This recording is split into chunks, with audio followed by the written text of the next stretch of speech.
Horror is subjective, and I don't think there is any arguing that, but one person might find the thought of, I don't know, ghosts terrifying, another person is probably more scared of, I don't know, a giant squid. So in the end, watching a horror movie or playing a spooky game is this coin toss that usually includes jump scares, which are universally known as a cheap way to scare someone. So conventional horror usually falls flat because it prides itself on cheap startles rather than an existential dread that something isn't quite right.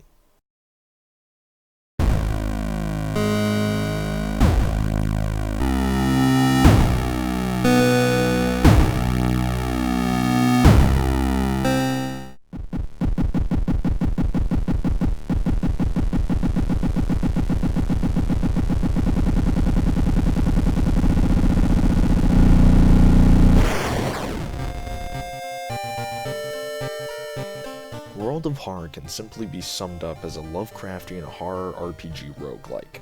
For those who don't know, Lovecraftian horror derives from the author of the same name.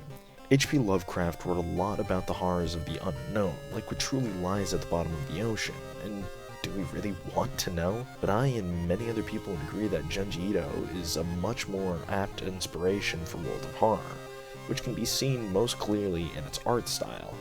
I guess now is a good time to talk about that.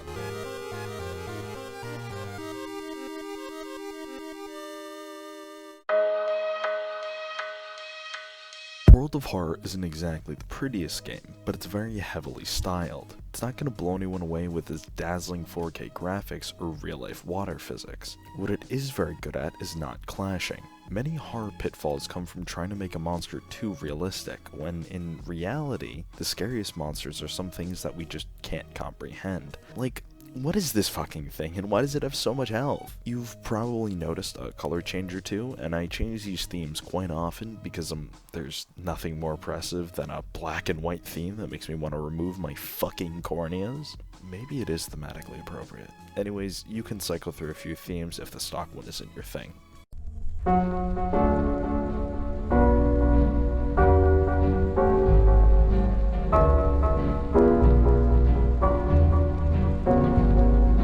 You're a detective in your hometown, trying to solve 5 mysteries before an old one destroys the world. There is no correct answer to each of these mysteries, as long as you personally live through them. Each run has its own specific story due to random encounters. Once you choose an option, the success or failure rate is dependent on your stats in the bottom right hand corner. Health in this game is both your stamina and reason. Stamina is your normal health bar, but you should always keep track of your reason, because if it hits 0, you'll end up in an asylum and end the run. Your doom meter is your ever-present threat, because hitting 100% means game over, though there are ways to manage your doom, but they are few and far between. Overuse your doom really early and you won't have the leeway in late game. Playing too passively won't allow you to get proper XP and gear for harder combat encounters. And combat encounters usually boil down to preparing and executing a heavy attack. If you have enough dexterity, you could try and dodge, but I usually try and brute force the combat encounters by abusing heavy attacks. All encounters happen once you investigate an area, whether it be the school or the local docks, but this leads to the biggest problem with the game as a whole. The biggest complaint when it comes to World of Horror is the severe disconnect between the actual mystery and the random encounters. For example, you could be investigating your neighbor who is a little too interested in eels, but instead your encounter is on a beach picking up an evil statuette. Or that time when I investigated his apartment but ran into Mr. Ooh, who's having trouble coming up with a satisfying ending for his newest story. Huh, I wonder what this picture is. Oh no. So then I investigate the apartments again, and fuck. Then I went to the Seaside and had to fight a burning man and got some neat corpse dust. But since I was hurt, I went back home to rest and raise my stats, and for fuck's sake. So the person I was investigating with went missing, so I decided to check out my school and wait a minute. Oh, you've got to be fucking joking me. Yes, I will suffer. Yes, I will bleed now. Oh, fuck off.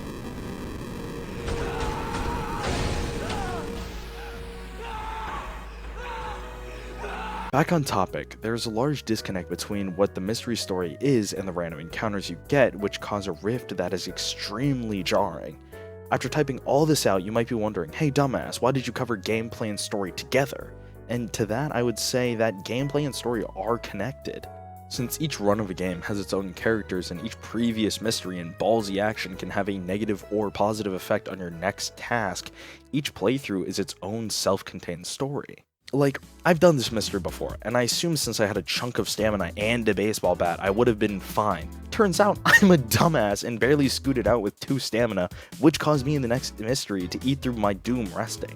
But this never pays out, because instead of random encounters, I dealt with 4 combat encounters, eating through what stamina I had left. This leads into the next biggest problem, which is that random chance rules your run. See, in another run-based game like Risk of Rain 2, while your run can be dictated by the RNG of boxes dropping the wrong item, you can counterbalance this by good management of your skills, knowledge of maps, and trading in your worthless items for useful ones.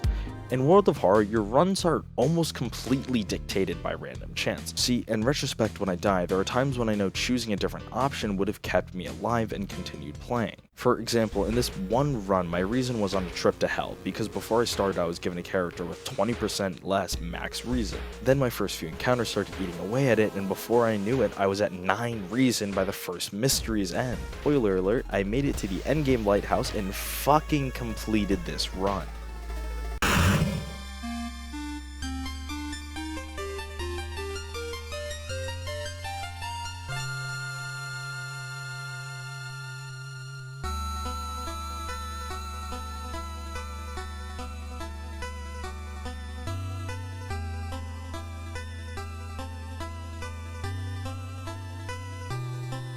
Everybody knows the classic slowly ramping up ominous music that will eventually lead up to a jump scare that delivers with a loud as fuck violin. Luckily, because the game usually lacks jump scares, the music takes on a different approach.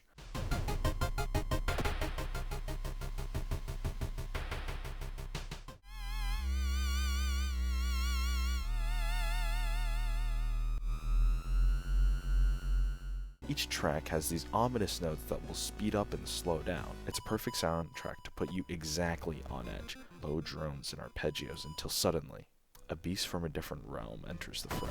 The tempo speeds up with even stranger synthesizer beats, putting you in a place of uncomfortability, making everywhere around you feel alien as the monsters ahead make unsettling noises as you strike them. It's a great soundtrack for the game, but it's not exactly something I'd listen to on my daily commute. Okay, well, maybe besides Bulletin Combat, because, you know, that's a banger.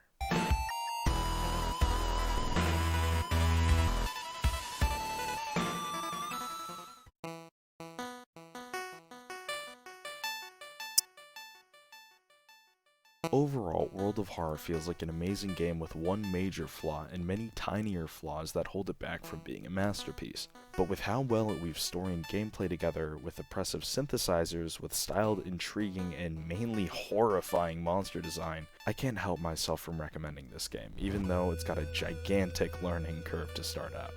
Luckily, with a slim $15 price tag and the current content release schedule, I can steadily give this a solid score of 7.5 out of 10.